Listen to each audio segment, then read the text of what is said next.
우리 신앙 고백합니다. 주는 그리스도시요 살아계신 하나님의 아들이십니다. 아멘.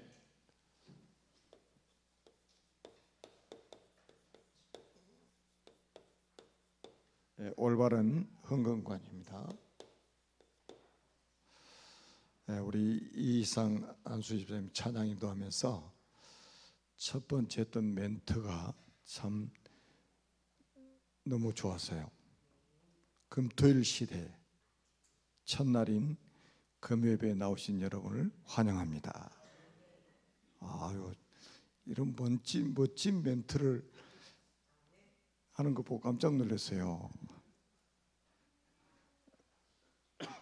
우리 금토일 시대 계속해서 메시지 나오고 있잖아요. 그 첫날이 오늘 밤입니다.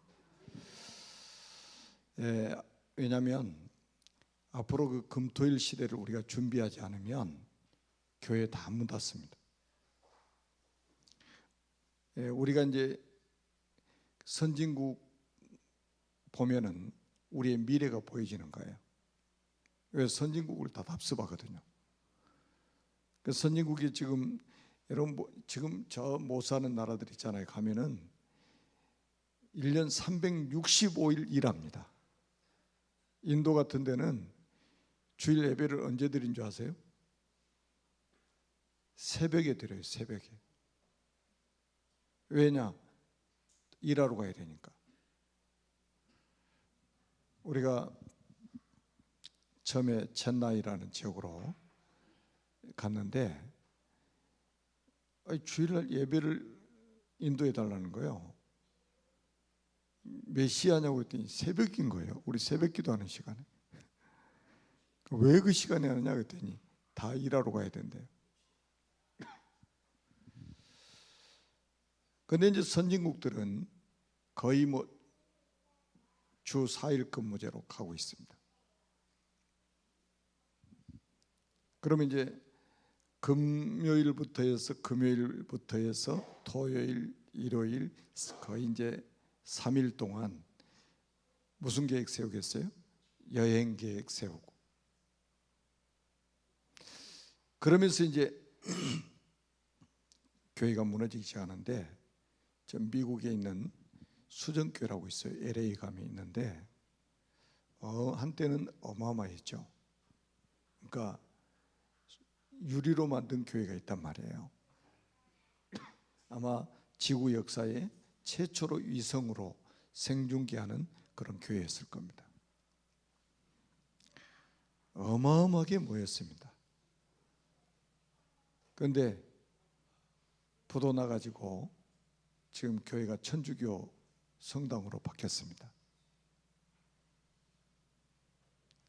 완전히 교회 다 해체돼 버린 거예요.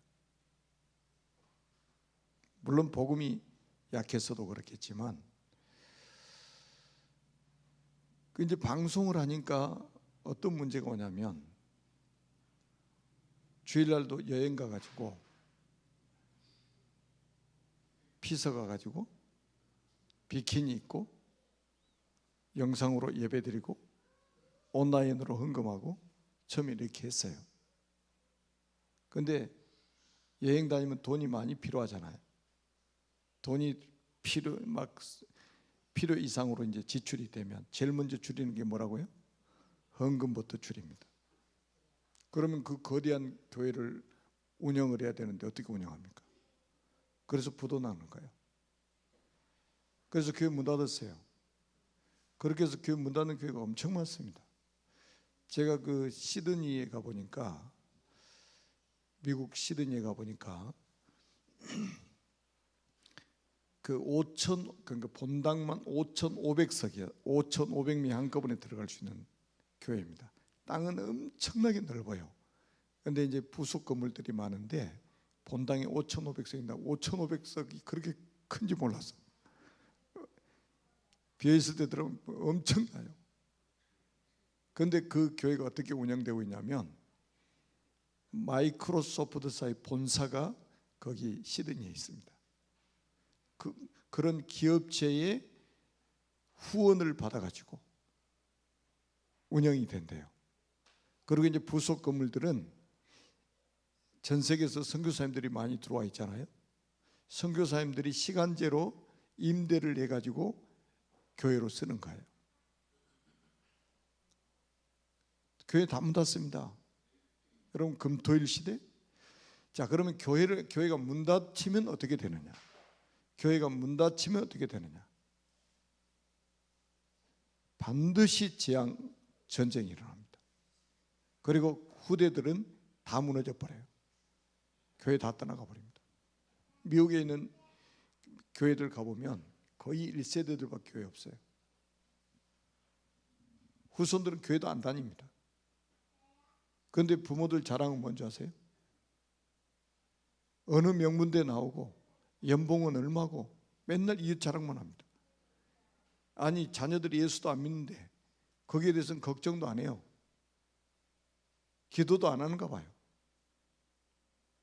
자기 자녀가 자랑하는데 세상의 스펙 자랑밖에 안 합니다. 보통 문제가 아니에요. 자, 우리는 그래서 금토일 시대, 여러분들이 언약으로 딱 붙잡고 금토일 시대를 우리는 대비해야 됩니다. 오늘은 이제 올바른 흥건간이지 않습니까? 마태복음 6장 19절에서 21절에 보면 예수님이 직접 이런 말씀을 하셨어요. 너희를 위하여 보물을 땅에 쌓아두지 말라. 거기는 종과 동록이 해하며 도적이 구멍을 뚫고 도둑질하느니라. 예수님 직접 말씀하셨어요. 그러면서 20절에 뭐라고 말씀하셨냐? 오직 너희를 위하여 보물을 하늘에 쌓아두라. 그러면서 21절에 뭐라고 말씀하셨냐? 내 보물 있는 그곳에는 내 마음도 있느니라. 이렇게 말씀하셨습니다. 우리의 보물을 어디에 쌓으라고요? 하늘에 쌓으라.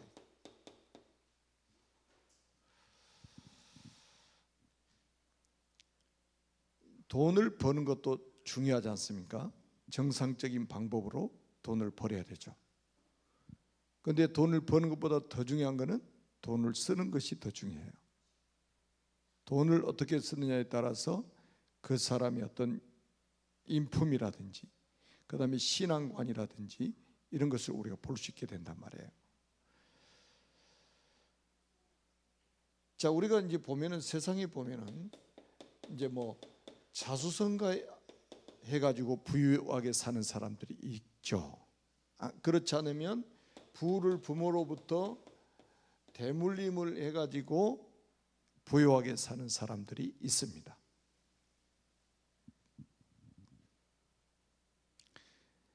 누가복음 16장 19절에서 31절에 보면 우리 구원의 길 하면 이제 늘 했던 메시지 아닙니까? 누가복음 16장 19절에 31절에 보니까 그러니까 자수성가해서 부자가 됐는지 부의 대물림으로 부유하게 지금 살고 있는지는 모르겠어요. 성경에 그런 이야기가 없으니까. 그런데 이 사람은 그 부를 가지고 어떻게 살았어요? 날마다 호화로이 잔치하면서 먹고 마시고 즐기는데 모든 재산을 다 허비하고 있는 거예요.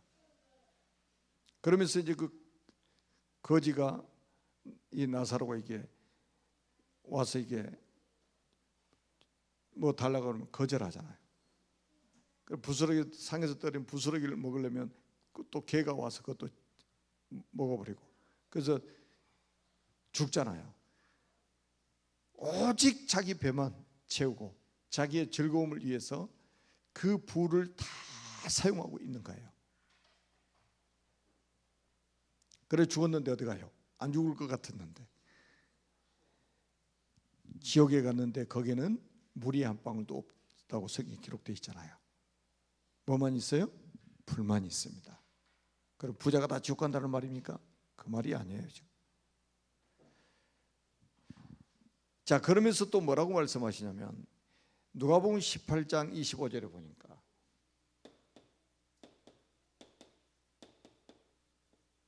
뭐 그 전후에 성경 구절이 다 나와 있는데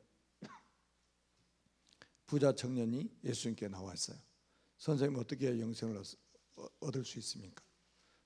이렇게 질문합니다. 그래도 이 청년은 일말의 양심이 있어.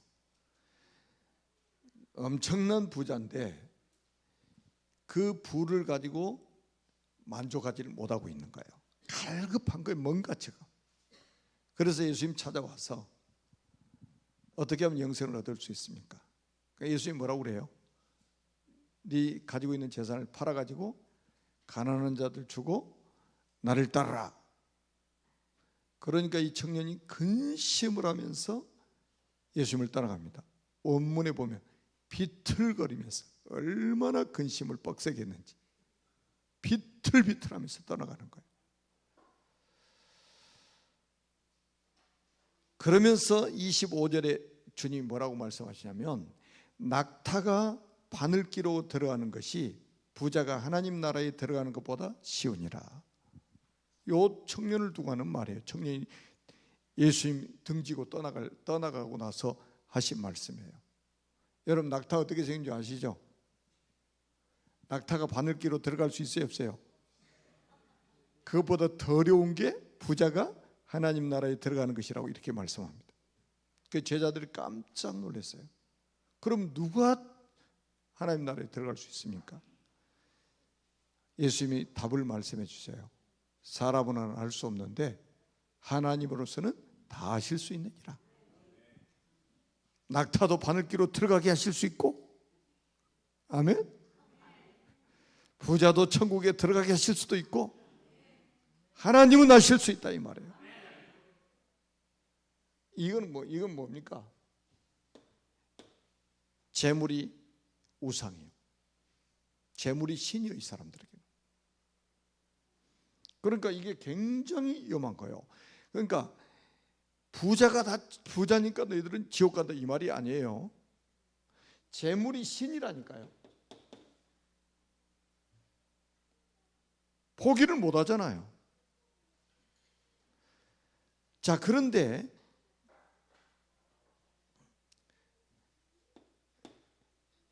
또 반면에 어떤 사람이 있냐? 완전히 하나님의 은혜로 사는 사람들이 있습니다. 돈이 많든지 적든지 하나님의 은혜로 사는 사람이 있어요. 재물이 신이 아니요, 하나님의 은혜로 사는 사람도 있습니다. 뭐 오늘 본문에도 나오지만은 우리가 잘 알잖아요. 요한복음 12장에 보니까 그 마리아가 300데나리온, 그러니까 300데나리온 되는 향유 옥합을 깨뜨려 가지고 예수님 발에다 붓잖아요.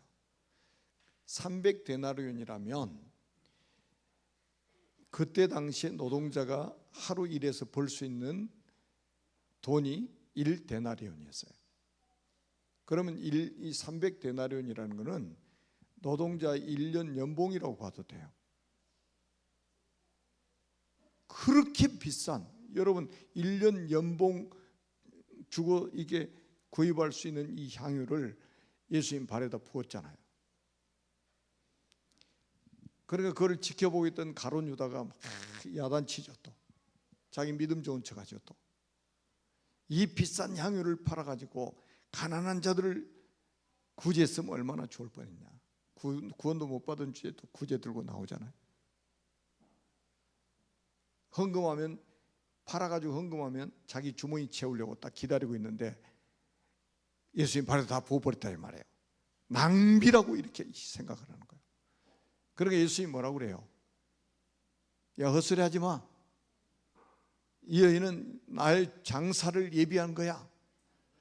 이 여자가 행한 것이 복음이 증거되는 곳마다 이 여자 행한 것이 다 증거되도록 만들어라.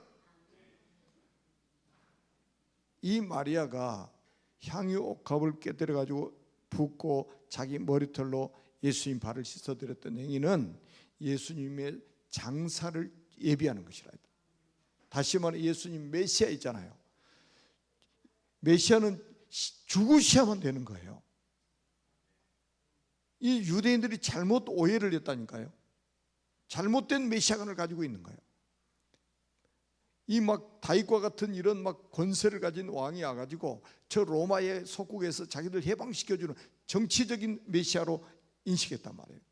근데 진짜 메시아는 죽어야 되는 거예요. 십자가에 죽으시면서 그리스도의 일을 완성하셔야 된단 말이에요.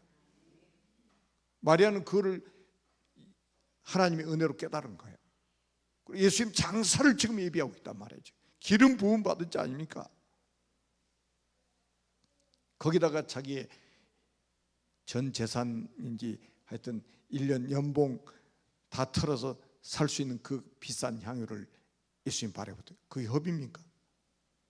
가장 가치 있는 곳에다가 지금 자기의 재산을 투자하고 있는 거예요. 허비가 아니고. 못 깨달은 가룟 유다는 허비라고 생각합니다. 아마 그럴 겁니다. 이제 새가족들 여러분들이 잘 섬겨야 됩니다.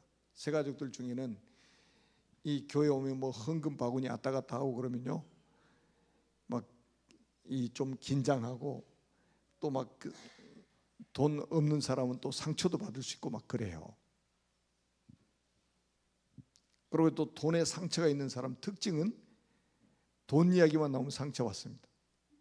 1,000원에도 상처받고 10,000원에도 상처받고 막 그래요. 그런데 한번 이 여인을 한번 보시라는 게 마리아 300데나리온이라는 향유를 예수님 발에다 부어버렸다니까. 가룟 유다는 허비라고 생각했지만 주님은 가장 가치 있는 곳에다가 마리아가 지금 헌신을 한 것이다, 이렇게 평가를 하고 계시는 거예요. 여러분, 우리가 하나님 우리에게 맡기신 경제, 하나님 맡기신 이 보물을 어디에다가 우리가 투자해야 될 것이냐.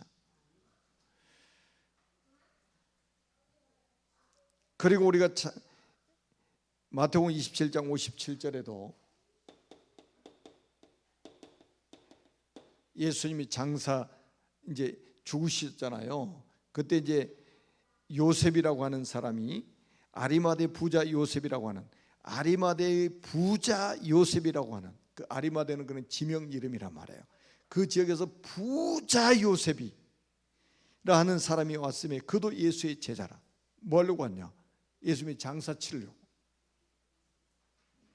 그때 당시에 예수님 장사를 치르겠다고 나오는 거는요, 자기가 예수 믿는 제자라는 표시잖아요. 아니, 예수님도 죽이는 마당에 자기도 죽을 수 있잖아요. 자기 죽으면 지금 자기가 가지고 있는 그 부요함 누구 겁니까? 아무 의미 없잖아요. 자기가 죽어버리는데. 죽음을 각오하고 나오는 거예요. 예수님의 그 장사를 치르기 위해서 자기의 재산을 거기다 가지고 나온다니까요. 지금 아리마대 사람 요셉, 참 멋진 사람들이잖아. 아주 꼭 필요한 곳에 이렇게 헌신하는 사람들 한번 보세요. 이런 이야기들이 성경에 굉장히 많습니다. 다시 말하면 하나님이 우리에게 주신 경제를 하나님이 원하시는 곳에다가 사용할 줄 아는 사람, 그게 지혜로운 사람이에요. 자, 그러면 하나님은 돈이 정말로 필요하신가? 하나님이 돈이 필요하시겠습니까? 여러분, 학개서 2장 8절에는 이런 말씀이 있습니다. 은도 내 것이요 금도 내 것이니라. 만군의 여호와의 말씀이니라. 하나님이 직접 말씀하셨어요. 하나님이 직접 학개 선지자에게 말씀하셨다니까요. 은도 내 것이요 금도 내 것이요 만군의 여호와의 말씀이니라. 그 말은 뭐예요? 돈의 소유권이 하나님께 있다는 말이에요. 여러분, 굉장한 고백이죠. 우리가 하나님 앞에 헌금을 드린다, 이거는요 그냥 어떤 돈을 드린다 이 정도가 아니에요. 하나님이 주인이심을 고백하는 것, 신앙 고백입니다. 신앙 고백도 말로 하는 고백이 있고, 마리아처럼 향유를 발에다 붓고 자기 머리카락으로 예수님 발을 씻어드리면서 예수님 메시아인 것을 지금 행위로 고백하는 것도 있고 여러 가지입니다. 우리가 헌금을 드리는 것도 우리가 신앙 고백인 거예요. 주님이 이 물질의 주인이십니다. 주님이 필요한 곳에다가 드리겠습니다. 이런 고백입니다.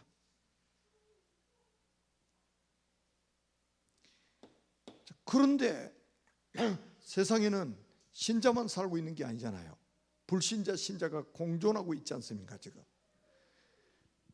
그런데 대부분 보면 비크리스찬들이 더 부자들이 많아요. 이상하죠? 왜 그럴까요?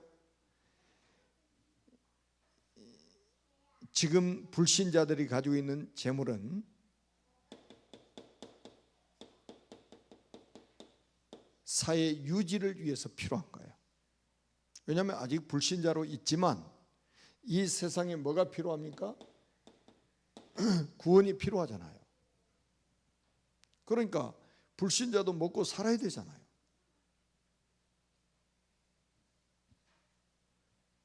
그러니까 사회 유지가 돼야 돼요. 사회 유지가 돼야 돼. 여러분 기업이 없으면 어디 가서 취직합니까? 취직을 해야 또 먹고 살고 있어야 이 복음 들을 수 있는 기회도 주어지고. 아멘? 먹고 살고 있으면 어떻게 합니까? 죽는 거지. 그래서 하나님이 사회 유지하는, 그래서 우리가 세금도 내는 거예요. 왜? 세상 유지가 필요하기 때문에 그러는 거예요. 그래서 예수님이 마태복음 22장 15절로 21절에 보면 제자들에게 이렇게 말씀하셨어요. 야, 가이사의 것은 가이사에게 내고 하나님 것은 하나님께 드려라. 가이사, 로마 황제 칭호 아닙니까? 가이사. 야, 세상에도 세금 내. 가이사의 것은 가이사에게 내. 근데 하나님 것은 하나님께 드려.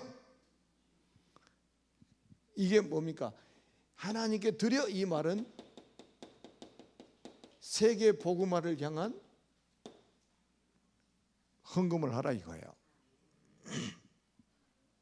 하나님의 것. 그러니까 우리 기독교인들은요 2배 이상 응답을 받아야 됩니다. 불신자는 세금만 내면 돼. 그런데 우리는 또 헌금을 하잖아요. 그러니까 2배, 3배 이상의 응답을 받아야 됩니다. 하나님 그런 준비를 다 하고 계셔. 아멘. 그런데 지금 오늘 본문에 딱 보니까 이 서기관들이 예수님, 여러분 잘 보세요. 오늘 본문을 잘 보시면 우리가 헌금할 때마다 어떤 일이 벌어지는가 한번 보세요. 자, 41절을 잘 보세요. 예수께서 헌금함을 대하여 앉으사. 여러분이 헌금하실 때 예수님 앞에서 딱 앉으셔가지고 지켜보고 계신 거예요. 자, 헌금함을 대하여 앉으사 우리가 어떻게 헌금함에 돈 넣는가를 보실세. 아니 예수님이 할 일이 없으셔가지고 헌금함 앞에 앉아가지고 어떻게 헌금하는가 다 일일이 지금 검사하고 계시겠어요? 보실세. 헌금하는 거 보셔야 안 보셔요? 보시는 거예요. 그런데 이 딱 보니까 서기관들이 어떻게 하느냐, 이 부자들이 어떻게 헌금하느냐, 딱 하나님 앞에 기부금하는, 기부금, 헌금이 아니라 기부금하는 것처럼 하는 거예요. 기부금하는 것처럼. 그래서 사실은요 제가 몇 번 좀 갈등한 적이 있어요. 기부금 영수증, 우리가 하나님 앞에 헌금했는데 교회에서 기부금 영수증을 떼어줘요. 여러분 기부금 드린 게 아니잖아요. 헌금하셨죠? 이게 좀 한 2번 정도 제가 갈등한 부분이에요. 이 기부금 영수증을 떼어주는 게, 기부금 납입 정의한 것을 떼어주는 게 성경적인가? 분명히 성도님들 헌금을 했을 건데, 물론 이제 사회에서 필요하기 때문에 그러는데, 이 여러분 기부금하고 헌금하고는 완전히 다른 이야기입니다.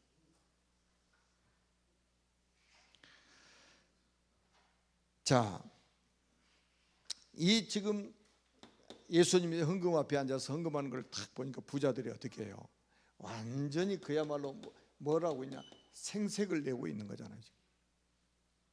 이 사람도 헌금도 살짝 안 해. 탁 들어가지고 덜커덩 떨어지게 만들어가지고 다 듣게 만드는 거예요. 생색을 내는 거예요. 지금. 나 이렇게 헌금 많이 했다, 봐라, 이 말이에요. 다시 말하면 자신이 지금 뭡니까? 이 돈의 주인인 거예요, 이 사람들은. 그러면서 뭡니까? 자신의 존재감을 지금 드러내기 위해서 하는 거예요. 여러분 세상 기부하는 사람들도 보세요. 다 자기 존재감을 내기 위해서 하는 거예요. 부자들이 왜 지금 막 기부를 하는 줄 아세요? 자기 존재감, 자기 기업체의 존재감. 이렇게 우리가 사회에 공헌을 하고 있어, 우리 인정해줘, 우리 회사, 이거 아닙니까? 헌금은 기부금이 아니에요. 하나님 앞에 드리는 겁니다. 아멘. 진짜 헌금을 하나님 앞에 드리자 이 말이에요. 지금 보세요. 헌금하면 앞에서 예수님이 앉아가지고 어떻게 헌금하는가를 다 지켜보고 계시잖아요. 지금.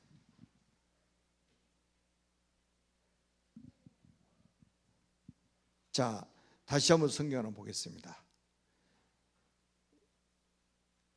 어떻게 헌금함에 돈 넣는가를 보실세 여러 부자는 많이 넣는데 한 가난한 가부는 와서 두 렙돈 곧 한 고드란트를 넣는지라. 자, 그 다음에 43절 44절 아주 중요합니다. 예수께서 제자들을 불러다가 이르시되 내가 진실로 너에게 이르노니 이 가난한 과부는 헌금함에 넣는 모든 사람보다 많이 넣었도다. 아니 액수로 따지면 이거 돈도 아니요, 그냥 두 렙돈이란 말이에요. 두 렙돈, 동전 두 개예요. 그런데 이 부자는 뭐예요? 뭉칫돈을 헌금한 거예요. 뭉칫돈을. 그런데 이건 기부금이지 헌금이 아니요. 그러니까 뭐라고 그래요? 이 두 렙돈 하나님 앞에 드린 이 여인이 이 헌금함에 헌금하는 모든 사람보다 더 많이 했다는 거예요. 액수가 문제가 아니에요. 우리의 중심 있잖아요. 이게 중요한 거예요. 어떤 믿음을 가지고 하느냐, 이게 아주 중요한 거예요. 그러면서 예수님이 뭐라고 그럽니까? 그들은 다 그 풍족한 중에서 넣었거니와 이 가부는 그 가난한 중에서 자기의 모든 소유 곧 생활비 전부를 얻느니라. 그러니까 이 여인은 보니까요, 하나님의 절대 주권을 딱 믿는 거예요. 여러분 아나니아 삽비라는 헌금하겠다고 소원 딱 해놓고 집에 돌아가서 생각이 바뀌어버렸잖아요. 왜냐하면 하나님이 안 믿어져.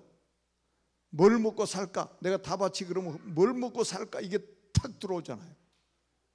그런데 성경이 뭐라고 그래요? 마귀가 가득해서, 네가 마귀가 네 속에 가득해가지고 하나님의 성령을 속이는구나, 이 말하니까 다 죽어버리잖아. 잘못된 동기. 자, 그래서 우리가 여러분 의미를 알고 헌금을 해야 한단 말이에요. 자, 우리가 뭐 헌금 종류가 많이 있지만 11조가 있습니다. 11조는 뭐냐? 교회를 살리는 겁니다. 왜 교회를 살린다고 하느냐? 제가 주일날 레이족 이야기했죠. 언약의 사람 바나바. 레이족은 12지파 중에 성막 봉사자로, 예배 담당으로 이스라엘 백성들의 영적인 것을 대신할 그런 지파로 하나님 구별하셨단 말이에요. 그러니까 이 사람들은 온전히 성막 봉사를 해야 되기 때문에 세상 일을 할 시간이 없어요. 그래서 이 12지파, 네 지파 몫을 11지파에다가 분배를 해준 거예요. 너희들이 네 농사 지을 때 같이 지어가지고 네 지파 것 11조로 드려. 네 지파를 위해서. 여러분, 이게 사도행전 6장에도 나오잖아요. 막 그 구제하는 문제 때문에 교회가 문제 생겼을 때 어떻게 합니까? 중직자를 딱 세우잖아요. 중직자 세우면서 뭐라고 그래요? 이 구제하는 일, 행정하는 일은 중직자들이 맡고 사도들은 뭐 한다고? 말씀 전하는 일과 기도하는 일에 전무하리라. 이래야 둘 다 사는 거예요. 이래야 둘 다 살아요. 네 지파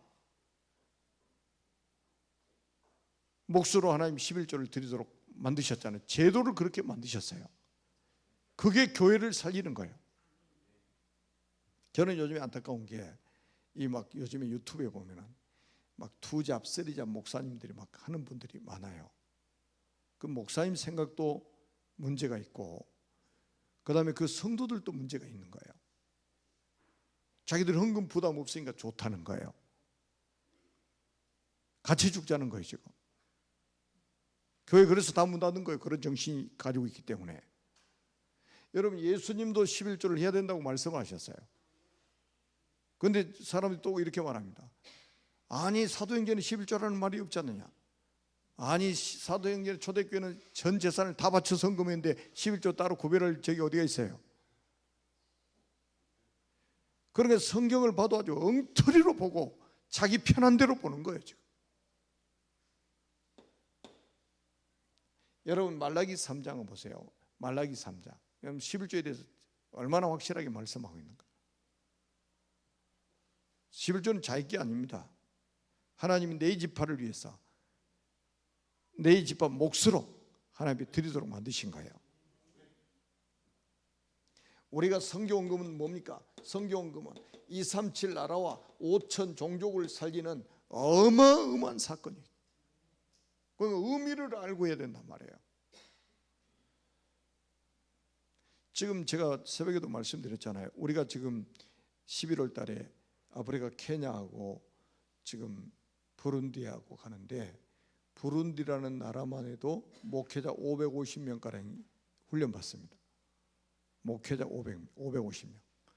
인구는 1,000 몇백만밖에 안 돼요. 그런데 그 대통령 영부인도 참석을 하고 장관들도 참석하고 상원 의원들도 참석을 한대요. 국가에서 허락해가지고 하는 거예요.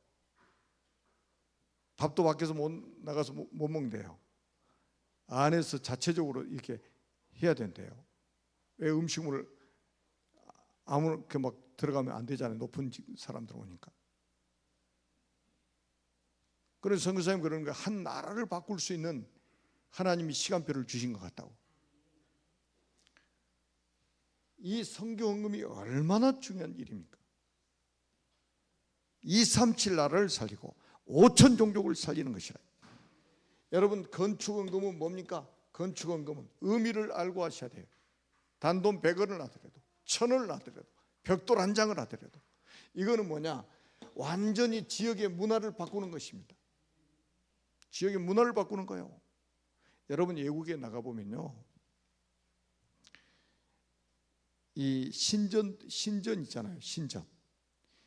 막 불교 국가에 가면 막 불교 신전들이 어마어마하게 많죠. 우리 임수영 전사님 태국 가봤잖아요. 백색 사원이라고 그래가지고, 야, 사진 찍어서 보여드렸잖아요. 전 세계에 있는 사람이 그거 보려고 그 신전 보려고.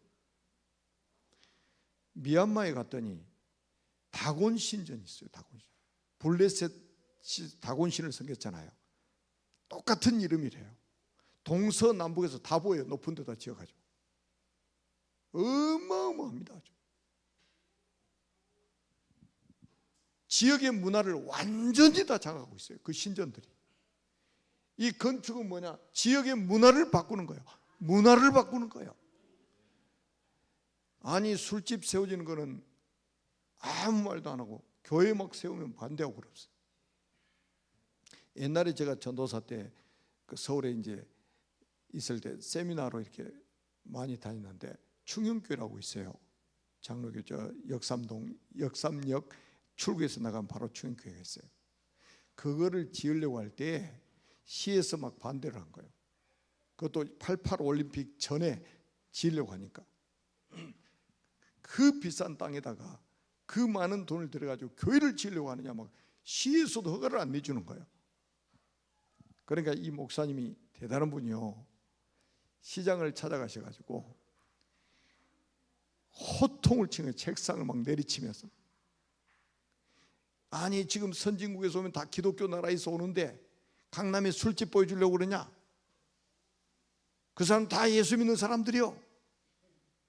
오면은 교회 가서 예배 드릴 때라도 있어야 될 거 아니냐? 왜 허가를 안 내주는데? 막 책상을 내리치면서 막 호통을 쳤더니 허가를 딱 해줬대요. 그래 교회를 지은 거예요. 88 올림픽 전에 딱 지었어요.